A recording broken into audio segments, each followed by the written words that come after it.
भगवान शिव या कुंडातून बाहेर आले होते. ही जागा आहे कुठे व बांधली कोणी, जाणून घेऊया आजच्या व्हिडिओमध्ये.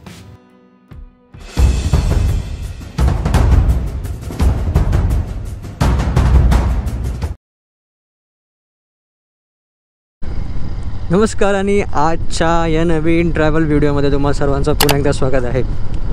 तर मी आता होतो त्र्यंबकेश्वरमध्ये. लेफ्ट साईडला गेलो तर त्र्यंबकेश्वरचं मंदिर आहे आणि इथून राईटने गेलो की आपला आजचा एक्झिट रोड. तर तुम्हाला टायटलवरून कळलं असेलच की आज आपण कुठे जात आहोत. ते अर्थातच आपण ग्रिष्णेश्वरला जात आहोत. छत्रपती संभाजीनगरजवळ एक गाव आहे वेर. तिथे हा ज्योतिर्लिंग जे आहे ते स्थापित आहे आणि इथून जी डिस्टन्स आहे ते आहे अराउंड 200 किलोमीटर. आता सकाळचे 10:30 झालेले आहेत. आयडियली मला या टाईमपर्यंत हाफ वे पोचायचं होतं, बट अनफॉर्च्युनेटली टायर पंक्चर झालं. सकाळी 6 वाजता जेव्हा मी निघायला सुरुवात म्हणजे ऑलमोस्ट पॅकिंग वगैरे करत होतो, बॅग्स बांधायला आणले होते बाईकवरती, तेव्हा कळलं की टायर पंक्चर आहे. लकीली जिथे मी राहतो तिथून जवळच पेट्रोल पंप होता, सो जास्त इश्यू झाला नाही. बट जर हेच केस माझ्यासमोर जर भीमाशंकर वगैरे जवळ झालं असतं, जिथे ऑलरेडी ऑप्शन्स खूप कमी होते, तिथे petrol pump almost I think 30 का 35 किलोमीटर असं लांब होतं. सो तिथे खूप मोठा इश्यू झाला असता. सो एनिवेज जे होतं चांगल्यासाठी होतं. इथे मला ॲटलिस्ट पंक्चर काढायला मिळालं, सो दॅट पुढचा प्रवास इझिली मला करता येईल. अर्थात थोडी काळजी आपल्याला घ्यावीच लागेल, पंक्चर जस्ट फिक्स केलेलं आहे. सो ओके सर, हे तर झाले आपले आजचे इश्यूज. बट एनी हाव आपला पुढचा प्रवास तर कंटिन्यू करायचाच आहे. हे असे इश्यूज लाँग टूरमध्ये हे येतच राहतात. ओके, तर जसं मी म्हणत होतो की आज आपला प्रवास असणार आहे त्र्यंबकेश्वरवरून ग्रिष्णेश्वरपर्यंत, जो आहे 200 किलोमीटरचा. आणि आज आहे मंगळवार. सो छत्रपती संभाजीनगरमध्ये अजून एक गोष्ट जी आहे ते फेमस आहे, ते म्हणजे अजंता एलोराचे केव्स. आणि ते केव्स जे आहेत ते मंदिराच्या जस्ट बाजूलाच आहेत, 10-15 मिनटाच्या अंतरावरती. फक्त एकच प्रॉब्लेम आहे की ते केव्स जे आहेत ते मंगळवारचे बंद असतात आणि नेमका आजच मंगळवार आहे. सो मला ते केव्स पाहता येणार नाही आहेत. बट आताच आपण दर्शन तर घेणारच आहोत, पण त्यासोबतच तिथे एक बाजूला एक जागासुद्धा आहे ज्यावरून कृष्णेश्वरच्या काही कथा लिंक्ड आहेत. सो आपण तिथेसुद्धा जाणार आहोत आणि थोड्या वेळात आपण कृष्णाची जी स्टोरी जी आहे ते जाणून घेऊच. खूप एक्सायटिंग स्टोरी आहे. जसं भीमाशंकर मंदिरासोबत होतं, तिथेसुद्धा 2 स्टोरीज होत्या, तशाच या ज्योतिर्लिंगच्यासुद्धा 2 स्टोरीज आहेत. बट त्याच्यामध्ये तुम्हाला सिमिलॅरिटीज जेव्हा मी सांगेन तेव्हा तुम्हाला कळून येईलच की त्या दोन्ही स्टोरीमध्ये सिमिलर काय आहेत ते. आता जर तुम्ही त्र्यंबकेश्वरला आलात नाशिकमध्ये, नाशिकजवळ नॉट नाशिकमध्ये, तर तुमचं जर फक्त त्र्यंबकेश्वर करायचा प्लॅन असेल तर सगळ्यात बेस्ट ऑप्शन हेच असेल की अर्ली मॉर्निंग सकाळी 5 वाजता मंदिर जे आहे ते उघडतं दर्शनासाठी. सो तेव्हा जाऊन दर्शन घेणे, जेणेकरून जास्तीत जास्त 1-2 तासामध्ये तुमचं दर्शन होऊन जाईल. कारण की काल माझं 3 तास लागले दर्शनासाठी. मी गेलो होतो आय थिंक 3:30-4च्या दरम्यान आणि 7 वाजेपर्यंत दर्शन झालं होतं. 3-3.5 तास लागले होते. बट जर बेस्ट टाईम तुम्हाला हवा असेल तर कुठल्याही ज्योतिर्लिंगमध्ये आहे हे बेसिकली, तर तुम्ही सकाळी जाऊन अर्ली म्हणून ज्या वेळेला मंदिर उघडतं त्यावेळेला आय थिंक सगळ्यात बेस्ट टाईम असेल दर्शन घेण्याचं. आणि कृष्णेश्वर मंदिर जे आहे ते जसं मी सांगितलं की एका छोट्याशा गावामध्ये आहे आणि इथे तुम्हाला कुठल्याच प्रकारची VIP सिस्टम किंवा कुठलीच VIP लाईन वगैरे मिळणार नाही. सगळ्यांसाठी एकच कॉमन लाईन आहे आणि इथे बहुधा जास्त गर्दी नसते. जितके मी व्हिडिओज पाहिलेत यूट्यूबवरती किंवा जितकं मी माहिती गोळा करत होतो, तेव्हा मोस्टली सगळेजण हेच म्हणतात की जास्तीत जास्त 1 ते 1.5 तासामध्ये जे आहे ते संपूर्ण दर्शन जे आहे ते होऊन जातं. आणि इथे एक वैशिष्ट्य म्हणजे जेव्हा आपण मंदिरामध्ये एंटर करतो गाभाऱ्यामध्ये, तेव्हा पुरुषांना जे आहे ते वरचे टी-शर्ट्स किंवा बनियान वगैरे जे आहे ते काढून जावं लागतं. सो बेसिकली तुम्हाला तुमचा वरचा भाग जो आहे अंगाचा तो पूर्णपणे ते कुठल्याच प्रकारचे कपडे तुम्हाला वरती घालता येत नाही पुरुषांसाठी. महिलांसाठी नॉर्मल जे साडी वगैरे आहेत, जे नॉर्मल कपडे त्यामुळे तुम्ही एंटर करू शकता. हे फक्त आणि फक्त जर तुम्हाला गर्भगृहामध्ये जायचं असेल तरच आहे. जर तुम्हाला तिथे जायचं नसेल तर तुम्ही नॉर्मल बाहेरूनच फिरू शकता. बट एवढं आपण तर दर्शन करायला जातो आहे तर आणि आपल्याला गर्भगृहामध्ये जायचा चान्स देखील मिळतं आहे, तर काय नाही हा संधीचं सोनं करून घ्यायचं. सो ते देखील तुम्हाला करायला मिळेल. अर्थात इथेच रूल तर सेम असतं सगळ्या ज्योतिर्लिंगमध्ये की तुम्हाला मोबाईल फोन्स वगैरे अलाउड नसतात, किंवा जरी अलाउड असले तरी आतला जो मेन गर्भगृह आहे तिकडे फोटोज वगैरे काढायला अलाउड नसतात. पण कृष्णेश्वरमध्ये थोडी केस वेगळी आहे. कृष्णेश्वरमध्ये तुम्हाला मोबाईल फोन जे आहे ते संपूर्णपणे बाहेरच ठेवावे लागतात, तुम्हाला आत घेऊन जाता येत नाहीत. त्र्यंबकेश्वरमध्ये ॲटलिस्ट ती मुभा होती की तुम्ही मोबाईल फोन्स आत घेऊन जाऊ शकता. आणि जो बाहेरचा परिसर आहे तिथे फोटोज वगैरे किंवा व्हिडिओज वगैरे काढता येऊ शकत होते. बट कृष्णेश्वरमध्ये हे आपल्याला लिबर्टी आहे ते मिळणार नाही आहे. सो आपल्याला मोबाईल फोन्स बाहेरच ठेवावे लागणार आहेत. तर ही ते सगळी माहिती मी जितकी गोळा केली त्यावर बेसिस सांगतो आहे. तर हे तर आता आजचा एक ओव्हरव्ह्यू की आज आपण तिथे जाऊन आजच्या दिवशी जे आहे ते दर्शन घेणार आहोत. आणि तो एक कुंड जे आहे जे मी म्हणत होतो त्याची स्टोरी मी तुम्हाला थोड्या वेळात सांगेनच. तिथेसुद्धा जाणार आहोत. ते आपले हे 2 स्पॉट असणार आहेत आजच्या व्हिडिओचे. तर जर तुम्ही चॅनलमध्ये नवीन असाल आणि जर व्हिडिओ हा फर्स्ट टाईम बघत असाल तर चॅनलला नक्की सबस्क्राईब करा. कारण की हा तर या सिरीजचा 3rd व्हिडिओ आहे. आणि जर आत्तापर्यंत या सिरीजचे सर्व व्हिडिओज अपलोड झालेले असतील तर तुम्हाला ज्योतिर्लिंग करून एक सिरीज भेटेल माझ्या चॅनलवरती. त्या सिरीजमध्ये या सर्व ज्योतिर्लिंग जे आहेत 12 प्रमुख ज्योतिर्लिंग जे आहेत भारतातील त्याबद्दलचे व्हिडिओ मिळतील. आणि जर आत्तापर्यंत सर्व व्हिडिओज अपलोड झालेले नसतील तर अर्थातच चॅनलला सबस्क्राईब करा, जेणेकरून जेव्हा जेव्हा या सिरीजचा नवीन व्हिडिओ अपलोड होईल तेव्हा जे आहे ते तुम्हाला नोटिफिकेशन मिळेल.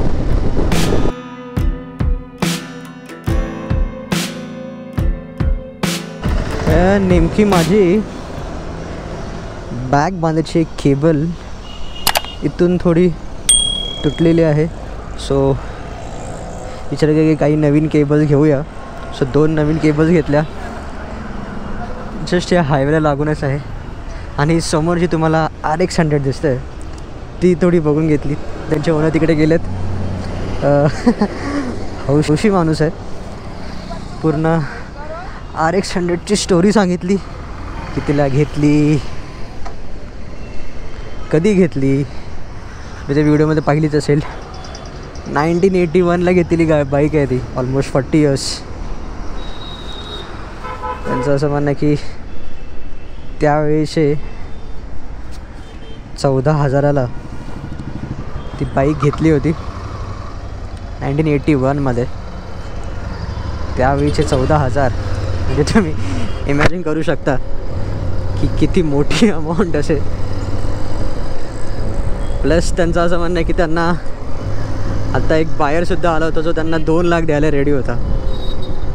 बट त्यांचं असं म्हणणं आहे की ती बाईक कधी विकणार नाही आहेत. सध्या मी नाशिकमध्येच आहे. इथं आपल्याला राईट साईडने जायचं त्या हायवेने. आय थिंक यूटर्न आहे का? यूटर्न नाही आहे. आय थिंक सरळ रस्ता आहे. ओके, इथून दिसतं आहे मला. सो त्या रोडने आपल्याला जायचं आहे. बऱ्यापैकी ट्रॅफिक आहे इकडे. ते हा नाशिकचा पीक सेंटर मोस्ट पॉईंट असं ज्यामुळे इतकं ट्रॅफिक झालं इकडे. अँड माझा एक्सपेक्टेड टाईम अराउंड 2:50 दाखवत आहे. सो जर मध्ये मी कुठे जेवायला थांबलो की मला थांबावं लागेल. आता नॉर्मली मी जिथे कुठे राहतो तिथे चेकिंग केल्यानंतर तिथे जेवतो. बट आता अशी सिच्युएशन आहे की मला बाहेरच कुठे जेवायला लागेल, जेणेकरून गेल्या हॉटेलमध्ये चेक इन केल्या मी डायरेक्ट मंदिरात जाऊ शकेन थोडा फ्रेश होऊन. तर हा आपण थोडा सिग्नल क्रॉस करूया आणि मग जी मंदिराची स्टोरी मला तुम्हाला सांगायची होती ती मी तुम्हाला सांगतो. मे बी जर सकाळी ऑन टाईम जर निघालो असतो, बाईक पंक्चरचं झालं नसतं, आय डोंट थिंक इतका सगळं ट्रॅफिक मला मिळालं असतं या पॉईंटला. या आत्ता ऑलमोस्ट 11:30 झालेले आहेत. सो ऑब्वियस आहे की ऑफिस गोईंग असतील किंवा कामाला जे लोक जाणारे असतील ते आताच बाहेर पडणार आहेत. कॉलेजचे लोक बाहेर पडणार आहेत, शाळेतले लोक बाहेर पडणार आहेत. सो ट्रॅफिक हा या रोडवरती होणं साहजिक आहेच. बट होपफुली जेव्हा या सिटीच्या एरियामधून बाहेर पडलो की थोडा ट्रॅफिक कमी होईल, सो तेव्हा आपण थोडं मोकळ्या रोडमध्ये जाऊ अँड थोडा डिस्टन्स जो आहे तो पटकन कवर करता येईल. अँड इश्यू असं होतं की मला सारखं मॅपमध्ये बघावं लागतं, कारण की ते सिटीमधून बरेचसे टर्न्स वगैरे आहेत जे मिस झाली तर प्रॉब्लेम व्हायचा. ओके, सो मी काम करतो, ही पुन्हा सिटीमधून जेव्हा आपण बाहेर पडू तेव्हा व्हिडिओ कंटिन्यू करतो आणि मग तेव्हा जे आहे तुम्हाला पुन्हा स्टोरी जी आहे ती मी सांगणार होतो कृष्णेश्वराची, ते कंटिन्यू करूया. तर आपण पटकन या ट्रॅफिकच्या बाहेर जाऊया. इन 3, 2, 1. ओके, तर आता आपण हायवेवरती आलेलो आहोत. खूप जास्त ट्रॅफिक होता मागे, बट आपण आलेलो आहोत. तर इथे बऱ्यापैकी आता ओपन रोड आहे, तर एक कॉन्स्टंट स्पीड मेंटेन करायला आपल्याला मिळणार आहे. ओके, तर आता आपण आपल्या स्टोरीकडे जाऊया. जसं मी मगाशी म्हणत होतो की कृष्णेश्वर मंदिराचे रिलेटेड 2 स्टोरीज आहेत आणि दोघांमध्ये एक कॉमन पॉईंट आहे जे तुम्हाला स्टोरी कळल्यावरती समजेलच. तर पहिली स्टोरी अशी आहे की एक दाम्पत्य होतं आणि तो जो मनुष्य होता त्याच्या 2 वाईफ्स होत्या. तर त्यातली जी पहिली वाईफ होती तिला मुलं नव्हती, बट जी सेकंड वाईफ होती तिचं नाव होतं कुसुमा, तिला मुलं होती. आणि ती जी आहे ती भगवान शंकरची खूप मोठी भक्त होती. तर जी फर्स्ट वाईफ होती तिला त्याबद्दल खूप जेलेसी होती की हिला मूल आहे वगैरे, आणि ती भगवान शिवशी एवढी भक्ती करते. त्यामुळे त्या फर्स्ट वाईफने जे आहे ते कुसुमाच्या मुलाची हत्या केली आणि एक जवळपास एक कुंड होता त्यात त्याची बॉडी फेकली. तर असं म्हणतात की ती जी कुसुमा जी आहे ती भगवान शंकराची मोठी भक्त होती, म्हणून भगवान शंकरांनी तिच्या मुलाला पुन्हा जीवित केलं आणि तो मूल जो आहे तो त्याच कुंडातून बाहेर आला. ही तर ती फर्स्ट स्टोरी थोडक्यामध्ये तुम्हाला मी सांगितली. आणि सेकंड स्टोरी अशी आहे की त्यातसुद्धा एक दाम्पत्य होतं आणि त्यातल्यासुद्धा फर्स्ट वाईफला मुलं होत नव्हती, म्हणून जी ती फर्स्ट वाईफ होती तिच्याच बहिणीला कन्व्हिन्स केलं की तू माझ्या नवऱ्यासोबत लग्न कर. आणि ती देखील भगवान शंकराची खूप मोठं भक्त होती, खूप पूजा करायची आणि तिला देखील मूल झालं. कालांतराने जी फर्स्ट वाईफ होती, जी अर्थात त्या सेकंड वाईफची बहीण होती, तिला जेलेसी झाली आणि तिने देखील तिच्या मुलाला म्हणजे कुसुम, फर्स्ट केसमध्ये जी भगवान शंकरची भक्त होती तिचं नाव होतं कुसुमा आणि सेकंड केसमध्ये जी भक्त होती तिचं नाव होतं कुसुमा. तर सेकंड केसमध्येही तेच झालं की त्याच्या मोठ्या बहिणीने जे आहे ते दुसऱ्या बहिणीच्या मुलाचं हत्या केली आणि सेम तिला त्या कुंडामध्ये फेकून दिलं. आणि या केसमध्ये सुद्धा स्टोरी अशी म्हणते की जी कुसुमा होती मुलाची आई, ती भगवान शंकराची मोठी भक्त होती, त्यामुळे भगवान शंकरांनी तिला तिचा जो मूल आहे तो पुनर्जीवित केलं आणि सेम ते त्याच कुंडामधून तो मूल जो आहे तो बाहेर आला.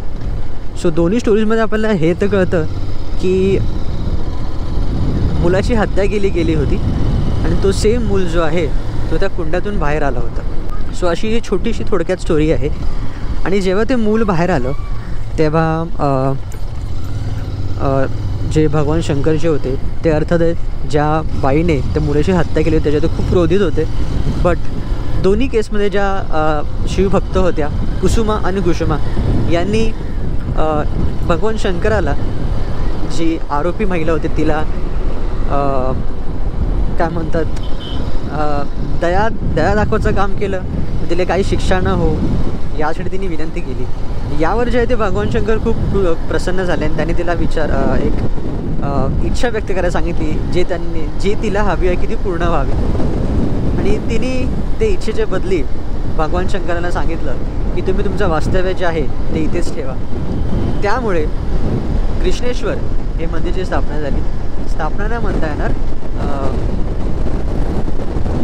तिथे भगवान शंकर हे प्रकट झाले होते.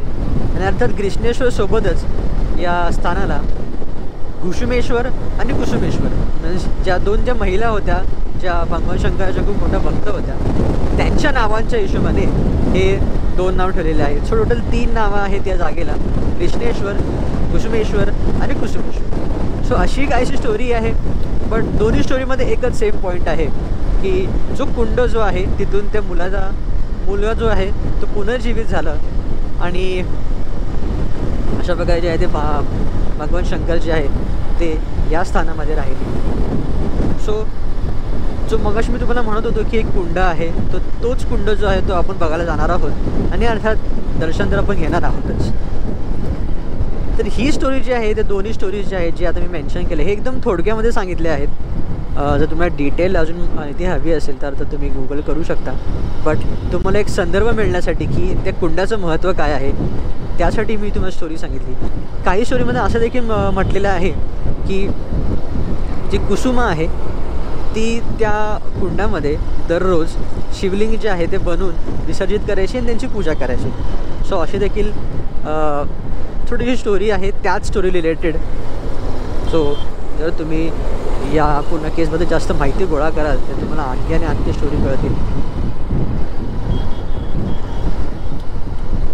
सो हे तर झालं कृष्णेश्वर मंदिराच्या जे स्टोरीज आहेत. त्याच्या बाजूला जो कुंड आहे त्याचं नाव मला आता आठवत नाही, बट तुम्हाला स्क्रीनवरती त्याचं नाव दिसत असेल. सो या 2 जागांची ही अशी स्टोरी आहे. आणि जेव्हा आपण तिथे जाऊ तेव्हा प्रत्यक्षात आपण हे दोन्ही सण पाहूच. तर ऑलमोस्ट मोठं ब्लॉग खूप झालेलं आहे आणि तुम्ही जर नोटीस केलं असेल तर मग ड्रोन शॉट्स मला घेता येत नाही आहेत. तर हेच मी काल देखील त्र्यंबकेश्वरच्या मंदिराजवळ एक CRPFचे होते त्यांना विचारलं की व्हिडिओ शूटिंग तर अलाउड नाहीच आहे मंदिरामध्ये, बट ड्रोन शूटिंग अलाउड आहे का. मंदिराजवळ नाही बट लांबून. बट त्यांनी देखील हे सांगितलं की काही कारणास्तव काही टाईम आधी एक आपण ज्याला इंटेल म्हणतो ते आलं होतं की कुठेतरी अटॅक होऊ शकतं.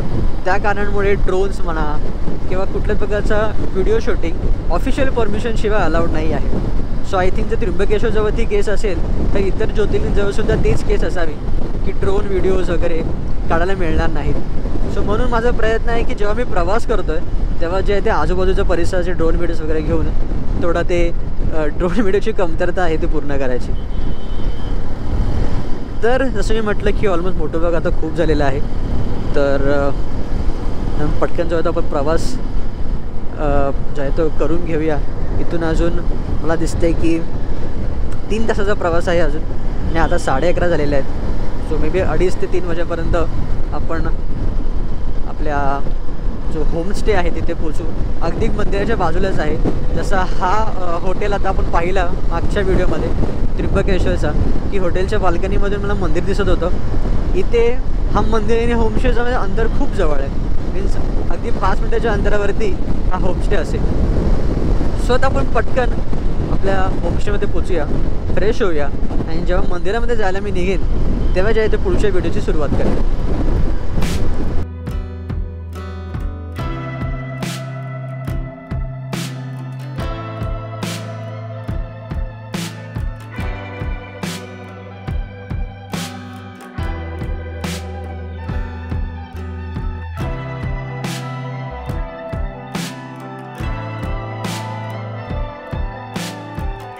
तर आता ऑलमोस्ट 4:30 झालेले आहेत आणि दर्शनासाठी मी निघालेलो आहे आणि मला तरी आता खूप जास्त गर्दी दिसते. येताना गुगल मॅप्सने तर खूप ऑफरोडिंग आणलेलं. आता बघूया की आता दर्शनाचं कसं होतं. मंदिराचा मेन एंट्रन्स काहीसं असा दिसतो. हा एकच एंट्रन्स नाही आहे आत जाण्यासाठी, बाजूने अजून एक एंट्रन्ससुद्धा आहे. याच गेटच्या बाजूला PN पार्किंगसाठी भली मोठी जागा अवेलेबल आहे. हे दोन्ही एंट्रन्सजवळ पार्किंगसाठी जागा आहे. सो इतका इश्यू होणार नाही. मी ज्या दिवशी गेलो तेव्हा वीकडे होता, त्यामुळे बरीच दुकानं बंद होती. मुळात गर्दी जास्त नसल्यामुळे ते एक्सपेक्टेड होतं की सगळीच दुकानं 100% कॅपॅसिटीमध्ये चालू असतील. आत एंटर केल्याच तुम्हाला मंदिराचं कळस दिसतं. मंदिराचा परिसर इतका मोठा नाही आहे, त्यामुळे तुम्ही काही पावलं चालतच लिटरली 5 मिनिटांमध्ये गेटजवळ पोचता. सर्वात मेन गोष्ट म्हणजे मंदिराच्या आत फोन घेऊन जाण्यासाठी अलाउड नाही आहे.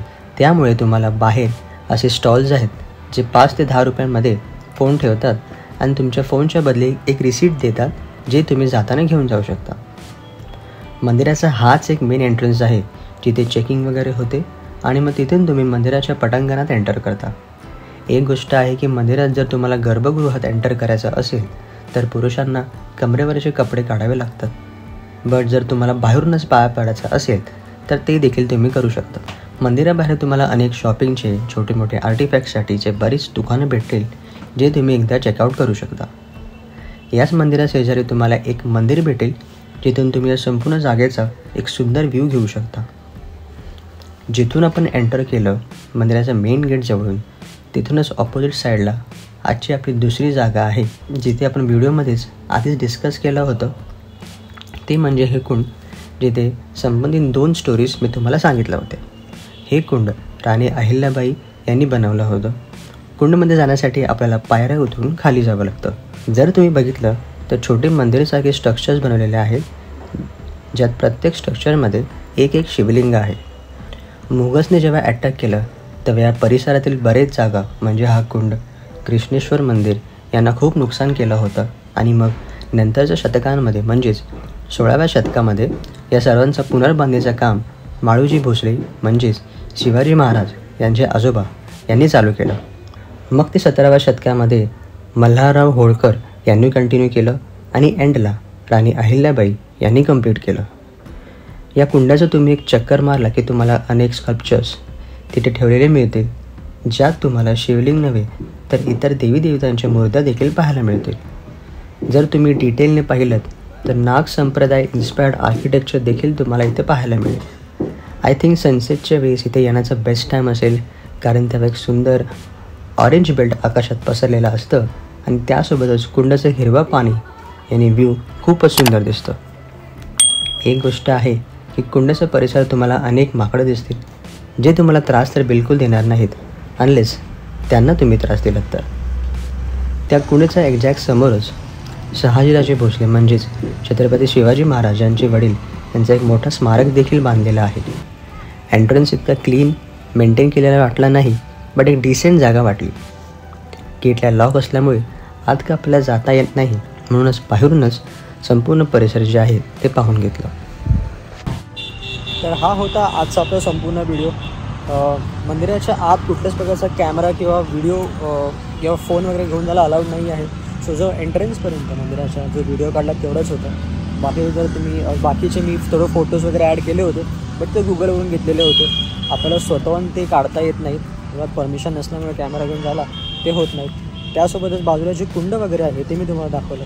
आता मी ज्या स्मारकाचा उभा आहे तो व्हिडिओ तुम्हाला दाखवला आणि गर्दी कमी असल्यामुळे लिटरली 10 मिनटामध्ये माझं दर्शन झालं. सो आतापर्यंत जितकेही ज्योतिर्लिंग मी फिरलो आहे वाराणसीचं काशी विश्वनाथचं मंदिर असेल, त्र्यंबकेश्वर असेल, भीमाशंकर असेल, त्यापैकी नक्कीच हा खूप जास्त फास्टच होता. लिटरली 10 मिनटामध्ये दर्शन घेऊन मी बाहेर आलो. सो हा देखील ज्योतिर्लिंग तुम्ही नक्की व्हिजिट करा. जर तुम्ही नॉर्मल डेजला आला तर विकेंड्स वगैरे तरी तुम्हाला गर्दी भेटणार नाही. फक्त महाशिवरात्री कुठला सण वगैरे असेल तेव्हाच तुम्हाला गर्दी भेटेल पण इतर टायमाला तुम्हाला गर्दी भेटणार नाही हे असं तरी मला वाटतं. आणि इथे देखील तुम्हाला जे पिंड आहे ज्योतिर्लिंग आहे तिथे देखील तुम्हाला हात लावा देखील मिळतं. सो ती देखील खूप एक मोठी गोष्ट आहे की इतर ठिकाणी तुम्हाला जस्ट बाहेरूनच ते बघायला मिळतं बट इथे तुम्ही स्वतःहून त्या पिंडाला हात लावू शकता. फक्त आणि फक्त जर तुम्ही गर्भगृहात गेलात तर ते देखील पुरुषांसाठी कमरेवरचे कपडे अलाउड नाही आहेत बट महिलांसाठी ते सगळं काही नाही असं अटी नाही आहे. तर अशा प्रकारे आपल्या महाराष्ट्रातील 3 प्रमुख ज्योतिर्लिंग जे ते झालेले आहेत भीमाशंकर, त्र्यंबकेश्वर आणि कृष्णेश्वर. तर यासोबतच हे 3 झाल्यानंतर आता आपण जो पुढचा व्हिडिओ असणार आहे तो मध्य प्रदेशचा असेल जिथे पहिला सर्वात मी इंदोरला जाणार आहे ओंकारेश्वरचे दर्शन घेण्यासाठी आणि मग पुढे महाकाळेश्वर असेल आणि तिथून आपण गुजरातकडे वळणार आहोत. जो पुढचा व्हिडिओ असेल तो एक मोठा व्हिडिओ होईल कारण की आपण महाराष्ट्रामधून मध्य प्रदेशमध्ये ट्रॅव्हल करणार आहोत आणि जो ज्योतिर्लिंग आपण व्हिजिट करणार आहोत त्याची देखील खूप इंटरेस्टिंग स्टोरी आहे ओंकारेश्वरची. ती मी तुम्हाला त्याच व्हिडिओमध्ये दाखवेन. आता माझ्यासमोर सुंदर सनसेटसुद्धा होत आहे. सो पूर्णपणे सनसेट होण्याच्या आधी मला रूमवर जायला हवं आणि यासोबतच मी आजचा हा व्हिडिओ इथेच संपवतो. होप तुम्हाला संपूर्ण व्हिडिओ आवडला असेल. जी माहिती मी दिली जी व्हिडिओ मी दाखवली ते तुम्हाला आवडला असेल, जो माझा एक्सपिरियन्स शेअर केला तो तुम्हाला आवडला असेल तर व्हिडिओला लाईक करा, शेअर करा आणि अर्थातच चॅनलला सबस्क्राईब करा. आपण पुन्हा एका नवीन व्हिडिओमध्ये लवकरच भेटूया. जर आतापर्यंत संपूर्ण ज्योतिर्लिंग सिरीजचे व्हिडिओज अपलोड झालेले असतील तर तुम्हाला चॅनलवरती ते मिळून जातील. पण जर नसतील झाले तर अर्थातच चॅनलला सबस्क्राईब करा, जेणेकरून जेव्हा या सिरीजचा व्हिडिओ अपलोड होईल तेव्हा जे आहे ते तुम्हाला नोटिफिकेशन मिळत नाही. तर आपण भेटूया पुन्हा एका नवीन व्हिडिओमध्ये. तोपर्यंत it's goodbye, take care, keep travelling आणि जय महाराष्ट्र.